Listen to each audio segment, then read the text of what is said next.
Vamos dar sequência hoje à penúltima mensagem da série de exposição do livro do profeta Abacuque.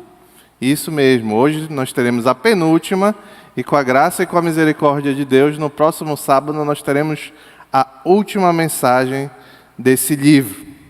Então eu peço que os irmãos abram a palavra do Senhor no livro do profeta Abacuque, no capítulo 3, hoje nós vamos considerar os versículos de 14 a 16.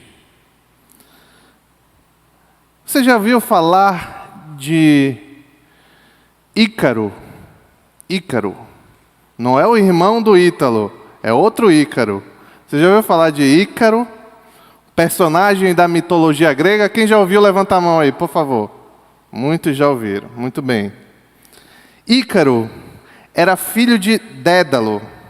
E Dédalo, pai de Ícaro, era um importante arquiteto, artesão e inventor ateniense da cidade de Atenas, que trabalhava, isso aqui é mitologia, tá, gente? Que trabalhava para o rei Minos de Creta. Além da conta, que Dédalo projetou um labirinto, isso mesmo, projetou um labirinto em que vivia o ser chamado Minotauro. Quem sabe o que é Minotauro, levanta a mão. Eita. Minotauro é um monstro mitológico que ele tem parte do corpo é humano, parte do corpo é de touro. Só que não é como talvez você esteja imaginando, que a parte de cima é de touro, é o contrário. A cabeça é de touro e o corpo é humano. Então, Dédalo construiu um labirinto para que o Minotauro ficasse preso ali, a pedido do rei Minos. Só que aconteceu que este homem revelou a uma mulher chamada Ariadne um jeito de como entrar e sair do labirinto. E a Ariadne, depois você pode, se você tiver curiosidade sobre isso, depois você pegue mais detalhes. Aí a Ariadne passou a informação a Teseu. Teseu entrou no labirinto e matou o Minotauro. Diante disso, o rei ficou irado e prendeu Dédalo e Ícaro no labirinto. Fechou o labirinto e colocou os dois lá dentro. Só que Dédalo era muito inteligente, engenhoso, e ele planejou uma forma de fugir dali do labirinto. Ele projetou asas para ele e seu filho, asas que eram feitas das penas das gaivotas que voavam por cima do labirinto e caíam no labirinto, e das cera de abelha. O plano deu certo. Tanto Dédalo como Ícaro conseguiram sair da ilha de Creta. Porém, Ícaro não deu importância para os conselhos do pai. Resolveu continuar voando. O pai disse: não voe muito alto, vamos voar apenas o suficiente para sair daqui. E Ícaro resolveu desobedecer. Imagina o prazer de voar com asas. Só que Ícaro queria mais. Quando ele começou a voar, ele se sentiu como um deus. E foi voando cada vez mais alto, mais alto, mais alto, até que ele se aproximou demais do sol. A cera de abelha derreteu, as penas caíram, e ele caiu no mar Egeu e morreu. É muito comum na história observarmos homens, nações, que se engrandecem tanto que acabam destruídos por sua própria ganância. Como, por exemplo, Napoleão Bonaparte, Hitler, muitos políticos, infelizmente. Com a Babilônia não foi diferente.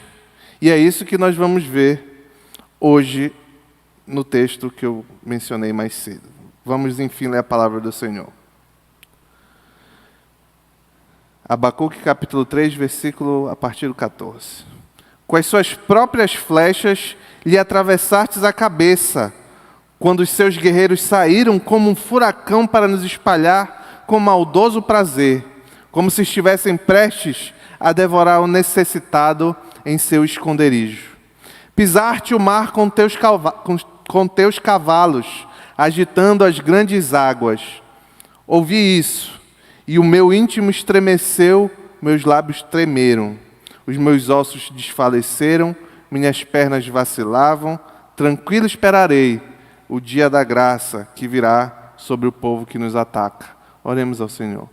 Pai querido, obrigado pela Tua palavra, Senhor. Que ela seja direção e transformação nesta noite em nossos corações. É o que te pedimos em nome de Jesus. Amém.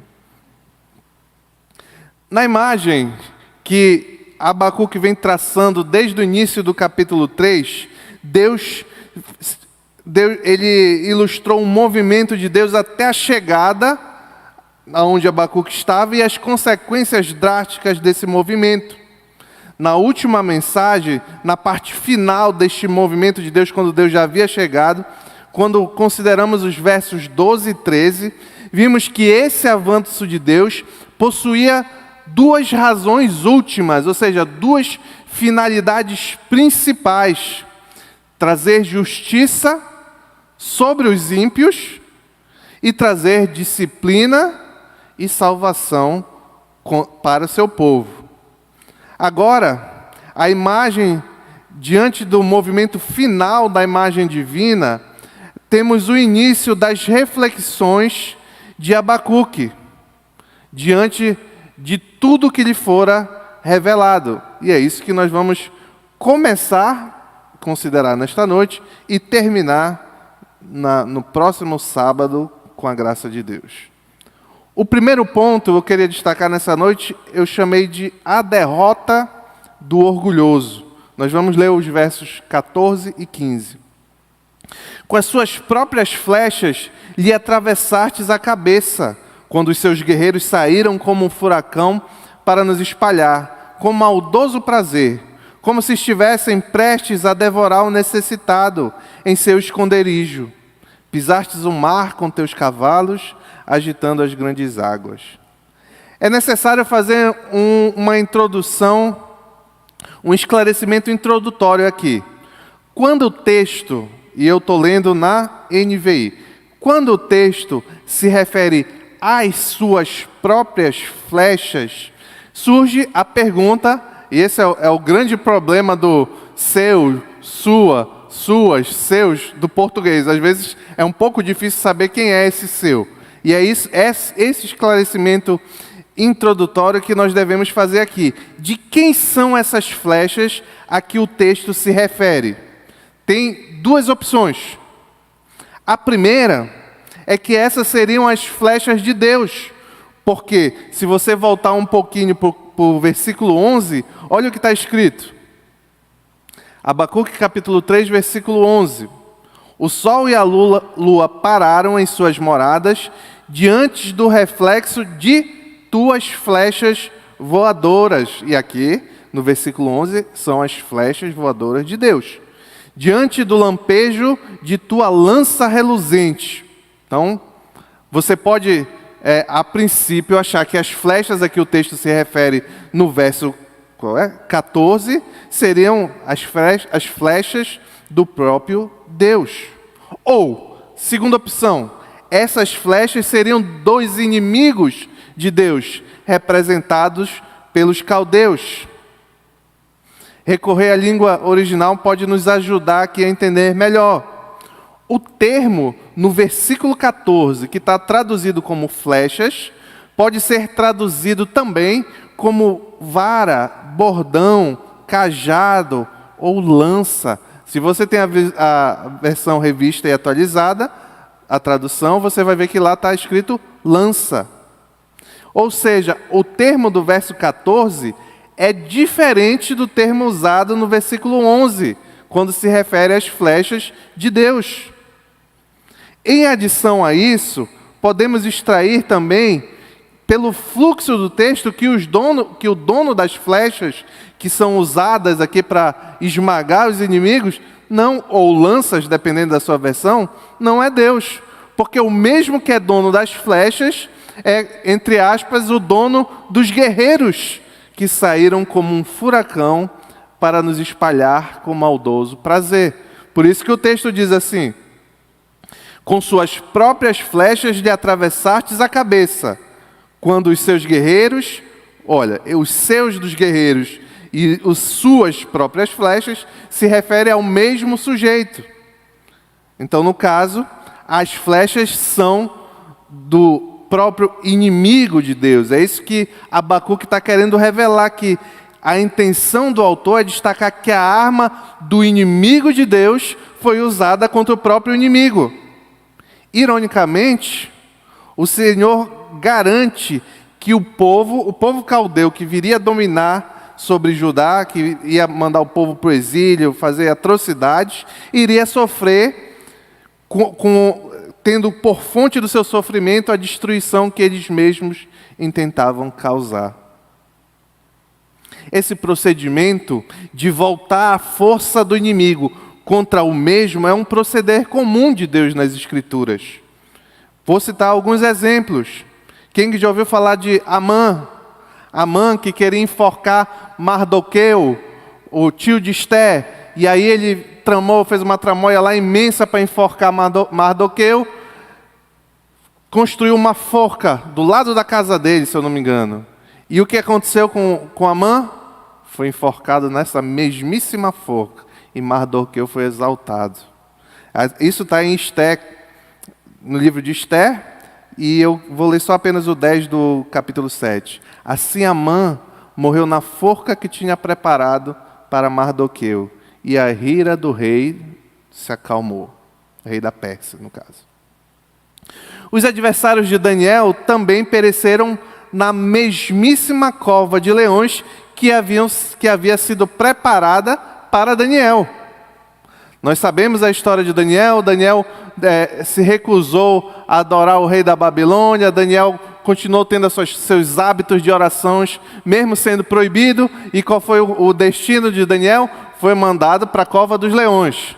Quando chegou lá, os leões não comeram Daniel, a gente sabe a história, e saiu. E quem foi que entrou na cova, depois na mesma cova, com leões preparada para Daniel? Aqueles que tramaram para que Daniel fosse para a cova. Isso está lá em Daniel capítulo 6, versículo 24. É por ordem do rei, os homens que tinham acusado Daniel foram atirados na cova dos leões, junto com suas mulheres e seus filhos. Só que olha o destino final aqui. E antes de chegarem ao fundo, os leões os atacaram e despedaçaram todos os seus ossos. A intenção de Abacuque em revelar ao povo, nessa oração, que também é um salmo, como eu tenho repetido constantemente aqui, ao povo de Deus, que Deus usa a força do inimigo contra ele, é encorajar o povo. Porque o povo ficaria assustado com aquela grande nação da Babilônia que viria destruir, viria matar, seria violenta. Mas aquele povo, como foi dito aqui no momento da oração, tinha promessas e podia esperar confiantemente nisso. Porque com o mesmo instrumento de destruição que eles viriam contra o povo de Judá, o mesmo instrumento seria um dia usado contra eles. O que era na prática esta arma que os caldeus tanto se orgulhavam? O que era na prática digamos assim, a asa de Ícaro dos caldeus? Qual era o orgulho? A violência. Era um povo que se orgulhava por ter um exército avassalador que destruía e era cruel e violento. Os caldeus não apenas dominavam seus inimigos, como também se alegravam com a crueldade. É o que você pode. Por isso que o texto diz que as flechas atravessaram a cabeça quando os guerreiros saíram como um furacão para nos espalhar com maldoso prazer. Este era o caráter da Babilônia, e isso não é novidade no livro, porque Deus já havia anunciado a Abacuque que o inimigo que viria sobre Judá era um inimigo cruel e violento. Você pode ver em Abacuque, capítulo 1, versículo 15. Volta um pouquinho lá, uma página na Bíblia, talvez. Abacuque, capítulo 1, versículo 15. O inimigo puxa todos com anzóis, apanha-os em sua rede e nela os arrasta. Então alegra-se e exulta. E aqui não é uma ilustração. Aqui é uma prática habitual da Babilônia. Eles colocavam ganchos na boca dos prisioneiros de guerra e etc. Eles botavam ganchos com o fim de domar o ânimo. Porque a pessoa não pode se mexer muito, senão arranca a boca. Então era isso que eles faziam. Eles botavam tipo anzóis na boca e ia arrastando um atrás dos outros, com uma corrente com anzol na boca de cada um. Isso aqui não é apenas uma ilustração, era a realidade da prática. E esse povo, tão cruel e difícil, estava por vir sobre Judá. Estava por vir sobre o povo a quem o profeta Abacuque profetizava, a quem ele orientava, direcionava. Eles seriam usados, nós sabemos disso, para destruir Jerusalém, para exilar o povo para a Babilônia, logicamente. E se isso não bastasse, eles ainda se alegrariam muito nisso. Agora, outra pergunta que precisa ser respondida. Na sequência do texto, nós vamos ver que, para quem está com a NVI, diz assim, que esse avanço da Babilônia, lá no versículo 14, é para nos espalhar, isso aí na NVI. Mas quem está com a revista atualizada vai ver que diz assim, avançam para me destruir. Parece que são duas situações diferentes, né? Para nos espalhar, sendo que o alvo do avanço, o alvo da preocupação principal do profeta Abacuque seria o povo de Judá como um todo, ou avançam para me destruir, e o alvo seria, a preocupação seria quanto ao próprio profeta Abacuque. Parece que, à luz do contexto, a partir de agora, Abacuque vai se voltar para suas considerações pessoais quanto aos acontecimentos, pois ele percebe que, à semelhança do povo, ele também iria sofrer o impacto da ferocidade dos inimigos. O indício de que talvez a tradução da Ara seja mais feliz é que, a partir daqui, todas as reflexões são voltadas quanto às expectativas pessoais e individuais de Abacuque. Por isso que ele vai dizer no verso 16, que nós vamos considerar daqui a pouco, o seguinte: o meu íntimo estremeceu, meus lábios tremeram, os meus ossos desfaleceram, minhas pernas vacilavam, tranquilo esperarei o dia da desgraça. É claro que em um nível o ensino é geral, tanto é que nós estamos ainda absorvendo ensinamento do Senhor desse ensino até hoje, mas nós estamos absorvendo o entendimento da preocupação do profeta Abacuque quanto a ele nesse ponto. Ele se preocupou muito no livro ao povo de Judá, mas agora ele está revelando o testemunho pessoal dele. A partir de aqui, ele está revelando o testemunho pessoal dele de como ele ia lidar com aquela situação.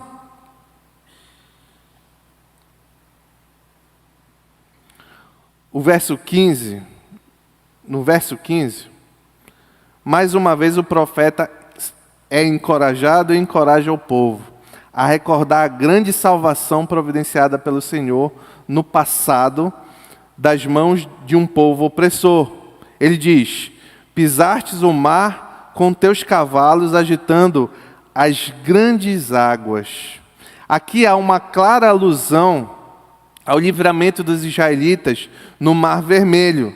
A ideia é, assim como eles foram libertados naquele dia, um dia nós seremos libertados também novamente. O profeta lembra a si mesmo e a seus contemporâneos da força de salvação do Senhor. Nós sabemos que o Senhor é soberano sobre os mares. Foi um assunto que nós consideramos detidamente quando refletimos sobre o versículo 8 desse mesmo capítulo 3. Então, Abacuque ele começa a trazer a sua reflexão pessoal, resumindo aqui o primeiro ponto. Começa a trazer a sua reflexão pessoal sobre aquilo que ele enfrentaria, assim como o povo, mas agora voltado para o testemunho próprio. Mas a ideia dele é avançar em confiança. É dar confiança ao povo, bem como estar confiante diante das dificuldades. Aqui tem algumas lições para nós. Primeiro, é que nossos piores inimigos são os pecados que carregamos. Você sabia que um pecado pode lhe perseguir anos da sua vida? Eu imagino que sim, que todos têm pecados que talvez lutem e têm dificuldade de vencer, etc. Mas a gente tem a mentalidade, às vezes, equivocada, como se o nosso inimigo... Aqui na nossa igreja talvez isso não seja tão habitual. Aqui eu creio que é bem equilibrado. Mas a gente escuta muito que o nosso grande inimigo é o mundo, é Satanás. Esses são grandes inimigos do ser humano. Mas não podemos esquecer que em nível de igualdade, no mínimo, o grande inimigo que nós temos é a nossa própria carne e nós mesmos. Um dia, eu já estava aconselhando aqui na igreja, deve ter uns 4 anos, alguma coisa assim, 5 talvez. E eu lembro que um jovem chegou lá, pediu um conselho e tal, e eu falei uma tolice. Eu fiz um comentário muito infeliz.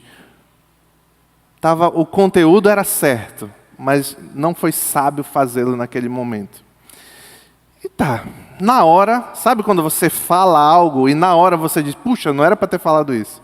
Mas aí já era tarde demais, tinha saído, é um ótimo exemplo para você controlar a língua. E aí, aí na hora eu fechei o olho assim, rapidamente, Senhor, me perdoa. O negócio continuou. Terminou o aconselhamento, passou 1 ano, passou 2 anos. Se eu não me engano, aproximadamente 2 anos e meio depois, o pastor me chamou lá na sala dele. Aí ele disse assim, André, me disseram que tu falaste isso. Aí eu disse, falei. Eu lembro exatamente, eu disse, mas isso já foi há 2 anos e tal, mas não importa. Eu disse, mas eu lembro exatamente desse dia que eu falei o que eu não devia lá. E aí, isso é só uma ilustração de como aquele meu pecado, aquele meu erro, aquela minha falta de sabedoria, mesmo que parecendo que não estava fazendo mal nenhum, me encontrou 2 anos depois, lá na frente. O Senhor teve misericórdia de mim, isso não gerou mais efeitos. Graças a Deus eu não cometi mais essa prática, mas foi terrível. Foi terrível, me senti muito triste, humilhado. E isso é uma lição para cada um de nós. O pastor Raik falou esse final de semana aqui, o que tem em comum todos os profetas do Antigo Testamento? Só uma coisa, eles chamam o povo ao arrependimento. A Babilônia, os caldeus sofreriam pela crueldade deles mesmos. Eu sofri por causa dessa minha falta de sabedoria no falar. Você, se não já está sofrendo, vai sofrer um dia pelo pecado que você alimenta. É isso que os profetas nos chamam no Antigo Testamento. É isso que Jesus nos chama a fazer no Novo Testamento. É para isso que ele diz que veio. Eu vim para trazer fé e arrependimento. Arrependa-se e mude. Não carregue, não leve, não pague o preço pelos seus pecados. Não pague. Às vezes o orgulho, que era, na prática, era crueldade. Mas a base da crueldade do povo caldeu era o orgulho. Né? Então, às vezes o orgulho nos faz comprarmos alguns pecados. A enfrentar, a manter um comportamento que nós sabemos que desagrada a Deus.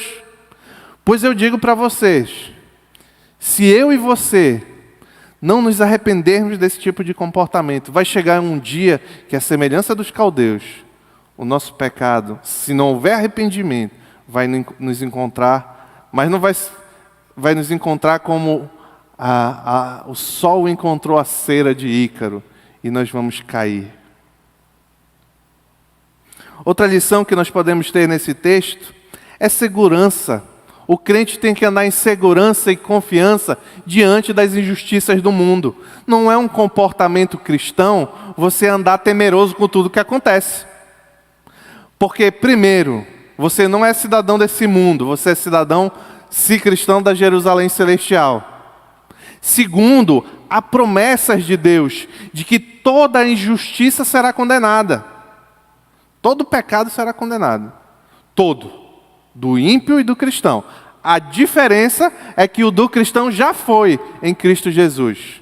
E o ímpio ainda vai ser. Certo? Cuidado para não lhe alimentar o orgulho. Tem um erro que é muito comum. Espero que os irmãos não estejam praticando esse erro. Quando você começa a avançar na sua caminhada cristã e você entende que você atingiu uma maturidade, uma vida piedosa, uma santidade, é uma cilada do inimigo, é uma cilada do inimigo da nossa carne querer se orgulhar disso.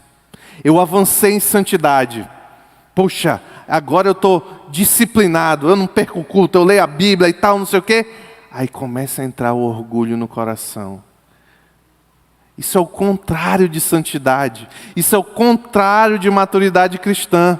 A maturidade cristã é diretamente relacionada à humildade. Jesus não era aquele que veio para servir. A maturidade do cristão, do pequeno Cristo, é aquele que é humilde como um servo. O orgulho em ser santo é o oposto da santidade. Tudo é graças a Deus. Do que eu e você podemos ter orgulho? Beleza, habilidade, dinheiro, inteligência, profissão, nada disso. Orgulho é não ser grato. Orgulho é entender o que você tem e o que eu tenho veio de mim mesmo, ou de você mesmo.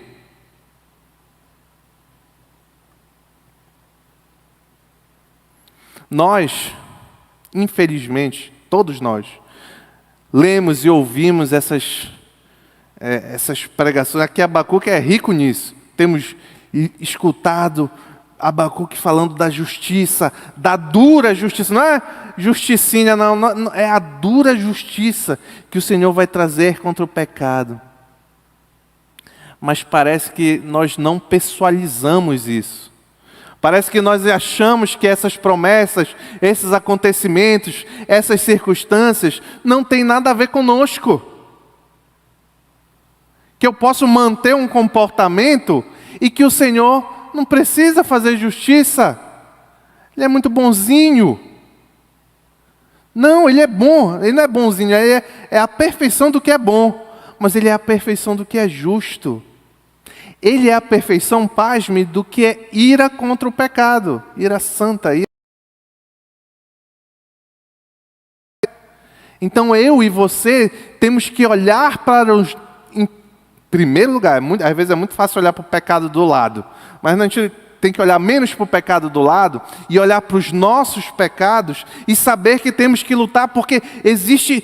Se nós não lutarmos, repito, a diferença, uma das diferenças gritantes, principais, entre o crente e o não crente é que o descrente não luta contra o pecado. Ele se conforma. Como consequência disso, o crente não pode se conformar com o pecado. Então, se eu e você nos conformarmos com algum pecado, cuidado. Porque um dia, como veio aos caldeus, vai vir justiça também sobre esse nosso pecado. O mundo não enxerga essas coisas. Por vezes, repito, infelizmente nem nós cristãos enxergamos. Achamos que é uma teoria distante, uma realidade do passado, algo que vai acontecer daqui a 2 milênios e tudo mais. Não sabemos quando. Mas é interessante que quando bate o desespero, né? Quando o negócio começa a apertar, é Deus para cá, é Deus para lá. Deus me ajuda, me perdoa, eu vou mudar. Não é isso? Não é assim que funciona? É porque a gente se conforma com uma paz imaginária.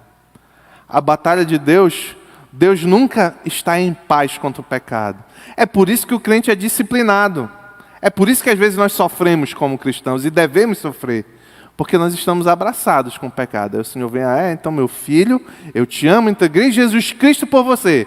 Mas a semelhança do povo de Judá lá, nós vamos sofrer disciplina. E disciplina envolve dor. Não é disciplina de hoje, meu filhinho, não faça isso. Mamãe não quer, papai não gosta. Não, é a disciplina do Senhor. Ele mesmo orienta que nós devemos usar a vara em Provérbios. E ele não vai usar? É só nós que ele não, né? Não é assim que funciona. O segundo ponto que eu queria destacar é a reação do justo diante dos planos de Deus. Está lá no versículo 16. Ouvi isso e meu íntimo estremeceu, meus lábios tremeram, meus ossos desfaleceram, minhas pernas vacilavam. Tranquilo esperarei o dia da desgraça que virá sobre o povo que nos ataca. O profeta agora registra suas reações a toda a revelação recebida. Inclui 3 elementos dessas reflexões, das suas reações. Uma resposta de reverente espanto, que nós vamos ver hoje. Um reconhecimento de perda iminente, que nós vamos ver no próximo sábado, com a graça de Deus. E que está no verso 17, e uma resolução de grande confiança, que termina nos versos 18 e 19, também no próximo sábado. Claramente, nesse verso 16, o profeta olha para dentro de si e se acha totalmente incapacitado pelo medo. Olha, aquilo para Abacuque estava muito próximo. Deus revelou algo que estava muito próximo e muito duro e muito difícil. Como é que você reagiria? Como é que você reagiria? Abacuque olhou para si depois de entender, né? Durante muito tempo ele não entendeu, mas ele olhou para si com medo, com temor. Meu íntimo estremeceu, meus lábios tremeram, meus ossos desfaleceram, as pernas dele tremiam. Aqui se destaca o amadurecimento de Abacuque. Antes, se você voltar no capítulo 2, verso 1, ele dizia, com soberba, aguardarei para ver o que o Senhor me dirá. E que resposta terei à minha queixa? Esse era Abacuque antes. Agora, porém, ele está sem voz e tremendo diante da revelação do Senhor. Abacuque descreve um incontrolável tremor diante do recebimento da palavra de Deus. Ele ouviu a voz de Deus. Note que não é algo pequeno. Olha o que o Salmo 29, capítulos 3 a 9 diz quanto ao poder que há na voz do Senhor. A voz do Senhor ressoa sobre as águas, o Deus da glória troveja, o Senhor troveja sobre muitas águas. A voz do Senhor é poderosa, a voz do Senhor é majestosa, a voz do Senhor quebra os cedros, o Senhor despedaça os cedros do Líbano. Ele faz o Líbano saltar como bezerro, o Sirion como novilho selvagem. A voz do Senhor corta os céus com raios flamejantes. A voz do Senhor faz tremer o deserto. O Senhor faz tremer o deserto de Cádiz. A voz do Senhor retorce os carvalhos e despe as florestas, e no seu templo todos clamam glória. Qual precisamente é o foco da visão que levou ao profeta Abacuque ter extrema comoção? Por que Abacuque ficou tão comovido diante do que Deus revelou a ele? O Abacuque estremeceu sabendo que em pouco tempo estaria diante de um iminente juízo do Senhor. Embora tivesse fé no que foi prometido pelo Senhor no capítulo 2, verso 4, de que o justo ainda assim viveria pela fé, embora o livramento tivesse garantido, ele viria após duro juízo. Era isso que Abacuque tinha temor. Esse sentimento do profeta Abacuque, em alguma medida, se assemelha ao de Jesus. Quando Jesus estava sozinho no Getsêmani, prescrutando interiormente a sua terrível morte, o próprio Senhor Jesus suava gotas de sangue, mesmo sabendo que a sua alma não permaneceria na morte. Lucas capítulo 22, versículo 44 diz: estando angustiado, Jesus, ele orou ainda mais intensamente, e seu suor era como gotas de sangue que caíam no chão. O próprio Senhor Jesus Cristo, que tinha plena confiança de que não ficaria morto, de que seria ressuscitado, ainda assim se abalou, se estremeceu diante do sofrimento até a chegada da libertação. Esse era o sentimento de Abacuque. Ele sabia que o povo ia permanecer, ele sabia que o Deus cumpre as promessas, ele sabia que um remanescente seria sustentado, mas ele sabia também que o povo ainda sofreria muito e que ele mesmo ainda sofreria muito.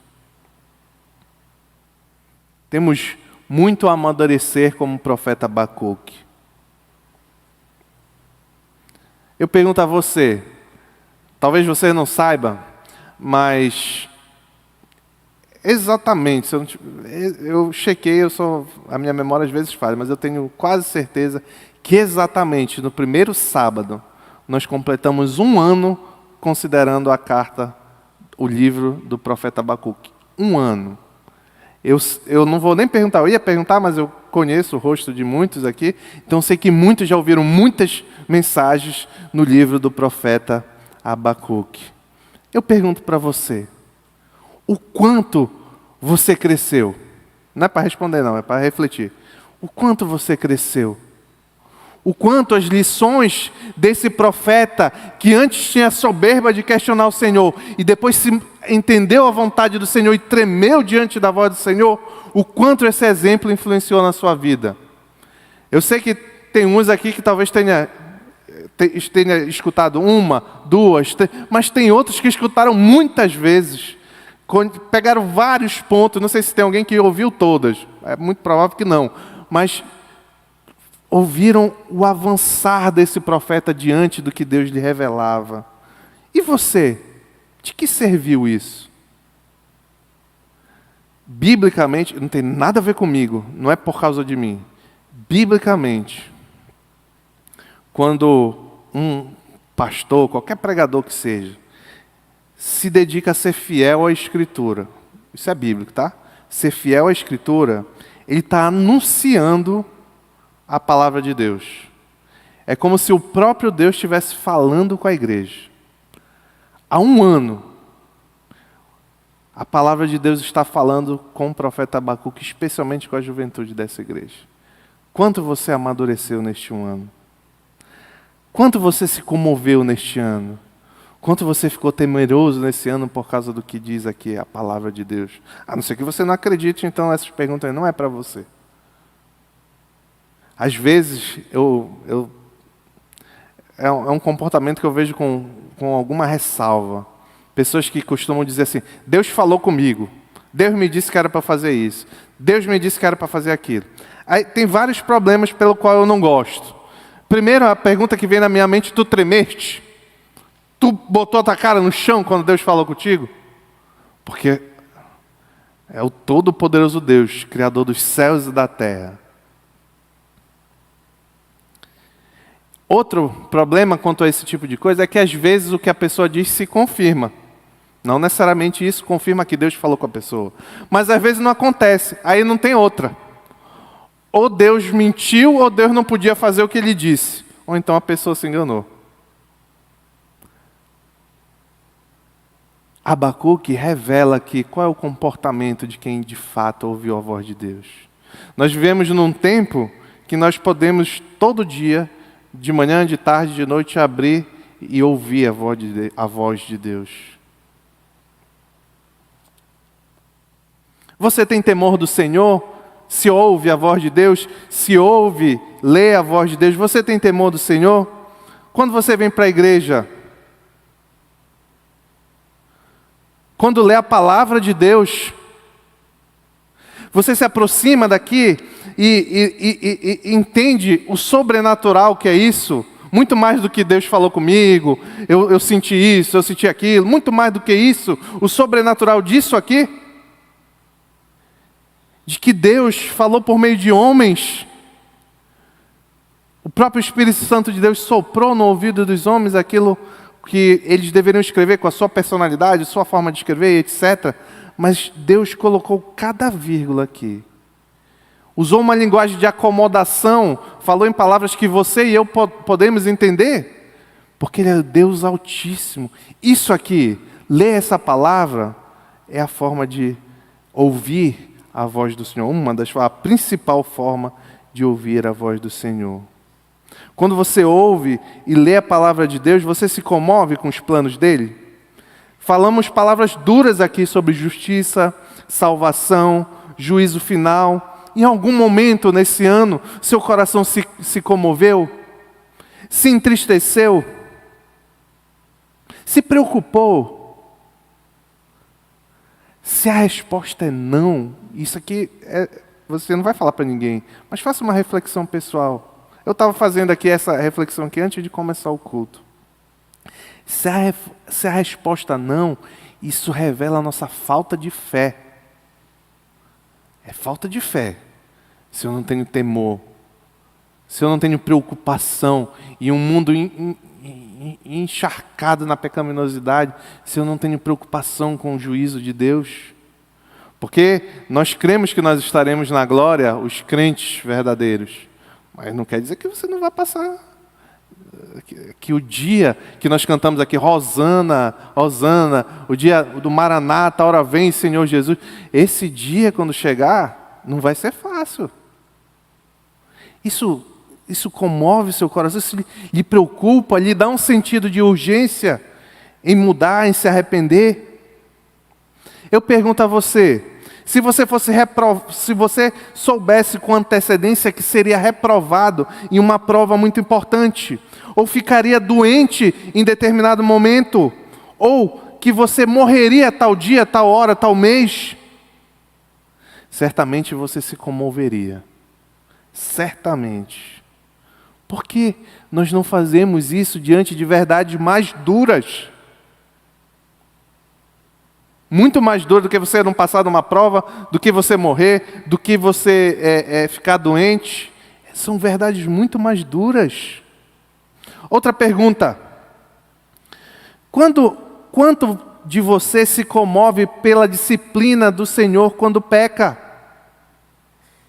Ou sobre o juízo de Deus contra o ímpio?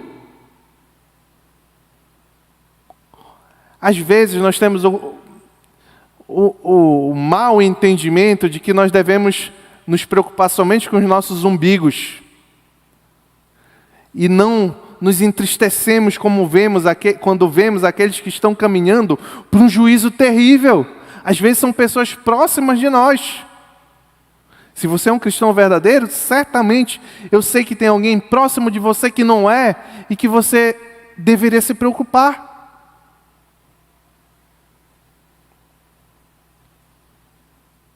Quantas vezes você se quebrantou, se entristeceu diante do pecado de um irmão? Às vezes olhamos o pecado do irmão e usamos para quê? Para apontar, olha, sabia que aquele não valia nada. Não é isso? Quantas vezes o pecado do meu irmão me entristeceu? Ou é melhor só se importar comigo mesmo? Ou quem sabe com aqueles que são mais próximos de mim? E apontar o dedo para aquele mais distante que caiu em pecado? Não é para justificar pecado, não. Eu estou falando de comoção. De se preocupar, de sofrer com os que sofrem. É por isso que a Bíblia comanda aconselhar um ao outro. É por isso que a Bíblia comanda orar uns pelos outros. O fundamento de tudo isso é se importar com o outro. E o fundamento de se importar com o outro é ainda maior, o que Paulo vai falar lá em 1 Coríntios capítulo 13. É o amor. Só que quem está do seu lado é seu irmão, se é cristão. E não é à toa que o nome é irmão. Quantas vezes você se comove com um pecador? Ou é mais fácil apontar o dedo? E lá fora no mundo? Às vezes eu saio daqui da igreja, eu pego um caminho que tem numa esquina, sempre tem pontos de prostituição. Quem está no Pão da Vida aqui está careca de saber, eu já participei do Pão da Vida também, estou careca literalmente de saber. Aquilo não comove você? Ele não é cristão, teoricamente. Não é seu irmão em Cristo. Mas tem que comover. Tem que comover. O Senhor Jesus Cristo, que era bem diferente de cada um de nós, que não tinha pecado, nós somos abarrotados de pecado, se comovia. Por que nós não? É o que diz, olha o que nosso Senhor Jesus Cristo diz num texto muito conhecido, lá nas Bem-aventuranças, no capítulo 5 do Evangelho de Mateus, verso 4. Bem-aventurados os que choram, pois serão consolados. Um detalhe é que esse choro aqui não é choro de tristeza quando eu perco alguma coisa, eu fico doente, eu não passo numa prova, etc. Não é esse choro. Felizes são os que se comovem, os que choram pelo pecado do mundo. Porque esses, exclusivamente esses, é o que Jesus está dizendo aqui, serão consolados. Concluindo, diante de nós temos diariamente 2 caminhos. A cada manhã você tem 2 caminhos a seguir. O primeiro é depositar a sua confiança, o seu orgulho naquilo que você possui. Inteligência, bens, beleza, juventude, dinheiro, influência, etc. Esse é o primeiro caminho. O segundo é andar com o coração, a semelhança de Abacuque, confiante e humilde diante das verdades que você recebeu e recebe diariamente pela fé em Jesus Cristo e pela condução soberana de Deus, sabendo que você deve ter um coração preocupado, não deve se conformar com as coisas do mundo. Não se conformar é se preocupar, é querer que... Tem um jovem aqui que me deu um testemunho que eu achei muito, muito bonito. Ele chegou para mim e ele disse assim, às vezes eu fico preocupado. Por quê? Não, porque eu vejo, ele contou lá as situações que ele precisa transitar, que tem muita pecaminosidade, e eu chego em casa e eu fico chorando, eu não sei, tem algum problema comigo. É muita sensibilidade, ele falou. Aí eu disse, tem um problema, abre aí, Mateus capítulo 5, versículo 4. Felizes são aqueles que choram, se entristecem com a pecaminosidade do mundo. Observe que não temos 3 vias. Para aqueles que caminham na primeira, o mundo pode te levar bem alto, em voo tranquilo. Mas um dia, quando a luz do Senhor brilhar mais forte, todas as suas penas e ceras cairão, e você vai junto. Em nome de Jesus, amém.